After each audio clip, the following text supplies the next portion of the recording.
Previously on Kenotherapy's video on annoying villagers. Yeah, it's definitely not a Ratatouille situation, but it's at least a eureka moment. Actually, it looks more like a peanut. Help! Somebody help me, she's crazy! I was annoying these villagers just to feel something. And now... They killed my innocent sweet sister! Poop girl_love!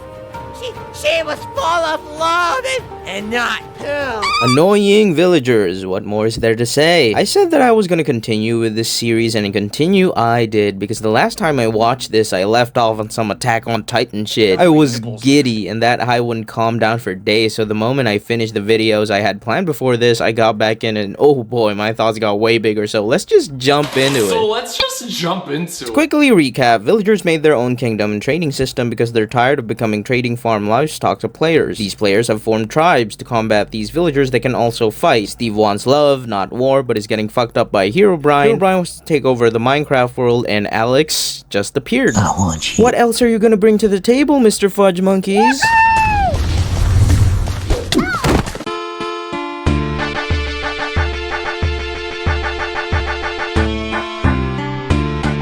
Let's start with the positives this time, because unfortunately I don't think they outweigh the bad, at least for this set. I'm sorry, Fudge, I'll do better next time. For one, Fudge's world building is pretty consistent in terms of quality, and he's really good at adapting. Remember that this series has been going on for over a decade, and in those 10 years, Minecraft has gotten a shit ton of updates that, if Mr. FudgeMonkeyz wants modern players to stick with his series, he has to incorporate these new features and mobs in his story. Annoying villagers predate Alex, but her incorporation was much more seamless since she's just a player character. But with regards to the other mobs though, I think Fudge deserves his own flowers on some of these inclusions because it explains them in like a in-universe way. Watsonian if you're feeling like a dictionary today. But we're stupid! Because of the ever-growing power of the players and villager factions, the world decides to give birth to the new threats that are able to compete with these dominant forces. Isn't that legitimately interesting? This involves more animals becoming more sentient and actually learning how to fight. This is some fucking Tekken shit you're seeing here. New and more powerful mobs like the introduction of the Illagers and Piglins. Speaking of fighting, Fudge still knows his way around a fight choreography, and the varieties doubled with like pandas and foxes and shit.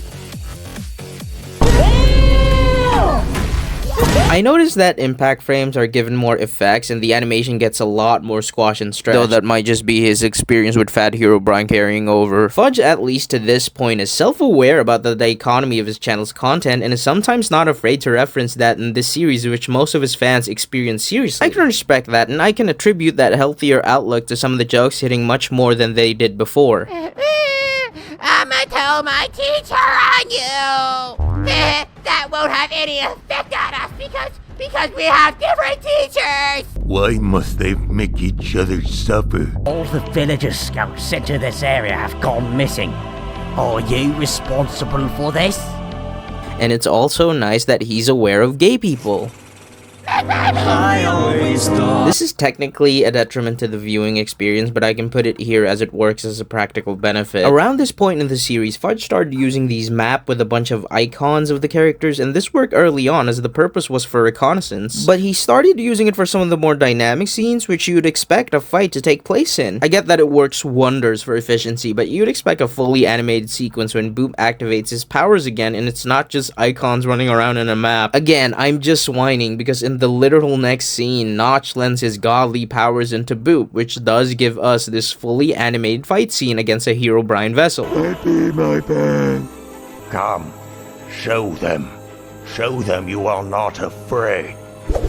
Don't touch me. It's an interesting fight scene enough, and wait, Entity 303? Yeah, that's right, Entity 303 is here now, and this would have probably gone crazy if I was 10 years younger. How do they make this more and more epic every time? He wants Fudge and Boop for some reason, but you'll notice that these two were traveling with a bunch of animals that Entity 303 just glitched. This is because the now sentient animals aren't just separated instances anymore. They're another faction that was born because they wanted to stop the conflict between the players and the villagers, which had indirect effects on the passive mobs. So there's the players, the villagers, the Herobrine army, peaceful players that defend villagers against the hostile player tribes, and the faction consisting of mobs. Where's the fucking ladder? There are so many moving certain parts now that it just feels like an anime, not just in fights, but also in its writing. When they revealed the mob faction, it was so fucking hype, because they actually presented with like a ranking and shit. This llama character got owned by a Herobrine vessel, and he was like, if you beat me, the 7th strongest mob, the others will come for you. And it's this blinding light with the silhouettes of the top 3 mobs. Like, what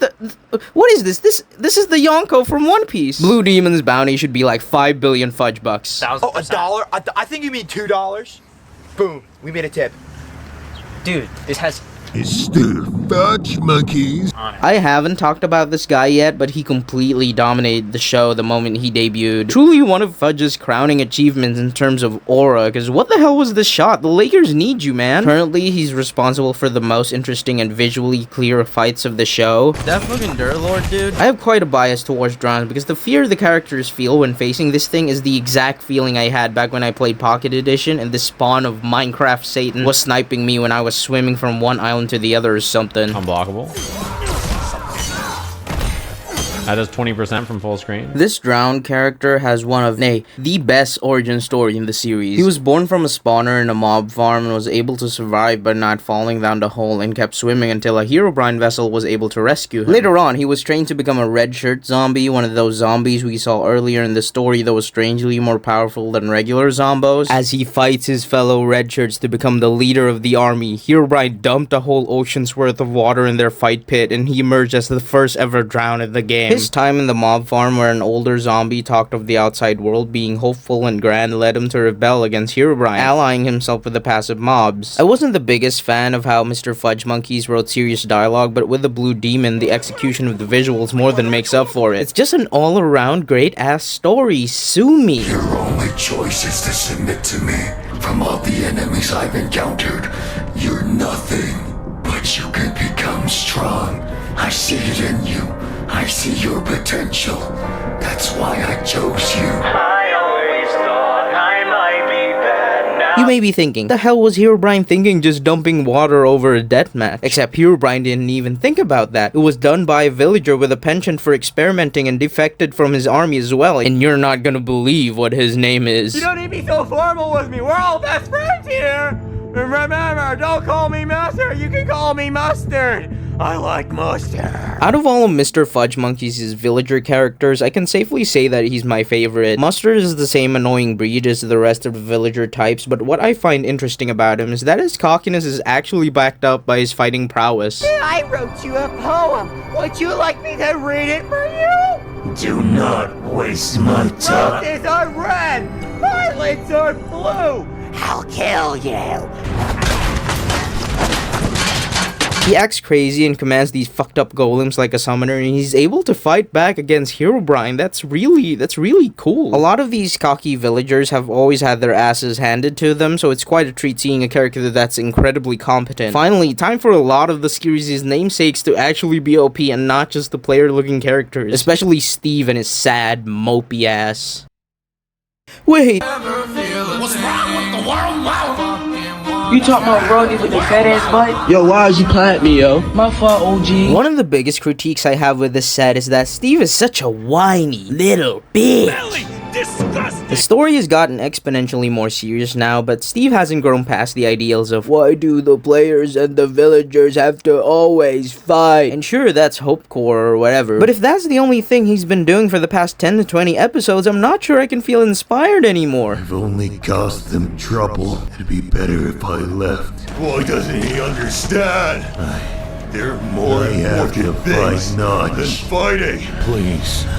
I have no interest in what is happening to this world. When I made that anime comparison, I also mean it in a derogatory way, because other than the characters monologuing about their ideals in the most boring slideshow presentation way possible, there's also the lordoms. My god! It just brings the pacing to a screeching halt whenever they have to explain something in the world. It's like how animes would just have the side characters commentate whenever the MC fights some bad guy or something, or the reactions to the fight have to be as long as possible. Jesus Christ, this really is One Piece! In these monologues, characters just say what they're feeling, like every time. This predates Netflix's whole second screen shtick, so I don't know why the dialogue has to constantly tell us what Steve is feeling at this current moment or whatever. So I decided I would play along with what he was planning because I want to see what he's trying to show me. I'm just a kid. Another check to the One Piece comparison are the fight scenes again, and while I still view them as peak entertainment, there seems to be a lot more times where the camera just moves around too much. Like, I want to see the choreography, man. Last I remember, Steve hasn't unlocked Gear 5 yet. This irritated me so bad because the Blue Demon's backstory had heavy dialogue but was still entertaining visually. Why couldn't have we gotten more dynamic visuals when explaining the growing sentience of the mobs or the introduction of the Illagers? It's just...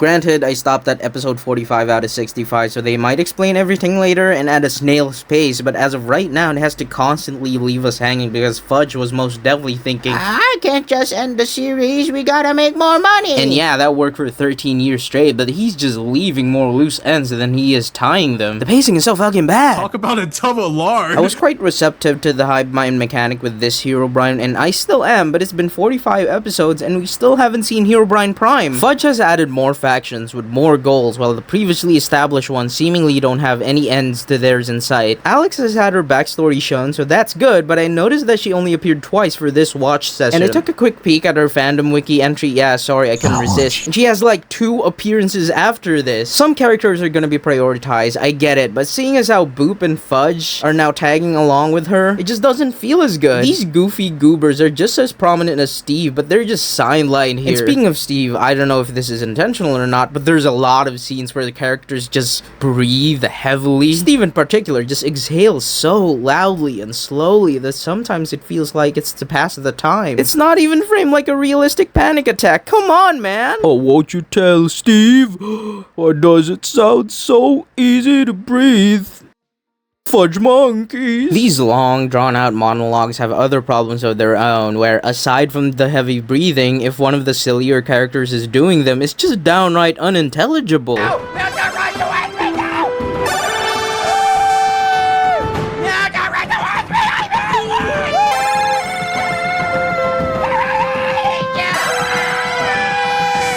Fudge, what the fuck are you talking about? Thank God the series actually has closed captions, because some of these scenes just need you to cut through all the wacky voice delivery. Speaking of the subtitles, they're not exact to what the characters are saying, but they're fine in getting the point across. The captions are also used to throw in notes, where if some things in the story need clarification, usually because characters are referencing something from a few episodes ago, which in real time was from a few months ago. This is fine by me, but Fudge then started adding these actual hard-coded notes in the videos themselves. And what's more annoying is that some of these notes are just unnecessary bullshit. It's so odd. This leads into another problem I have, is that these decisions in production is just making the story feel a little janky experience-wise. Other than the previous leads, MrFudgeMonkeyz also now has a coming up section at the start of the video. So we got a teaser and a recap in all of these episodes. Again, I'm okay with these shortcuts so that he could get paid for all his hard work, but my problem lies in how they're structured. Every episode seemingly has a different order when placing these fillers. Sometimes there's a previously right after the teaser, and sometimes the previouslys come 9 minutes in, and sometimes they just don't appear at all. It makes it harder to skip around, and I know that's a deliberate choice from him, but the enjoyment is diminished a bit. Oh well, at least we still have all that sexual tension. We can reason this out.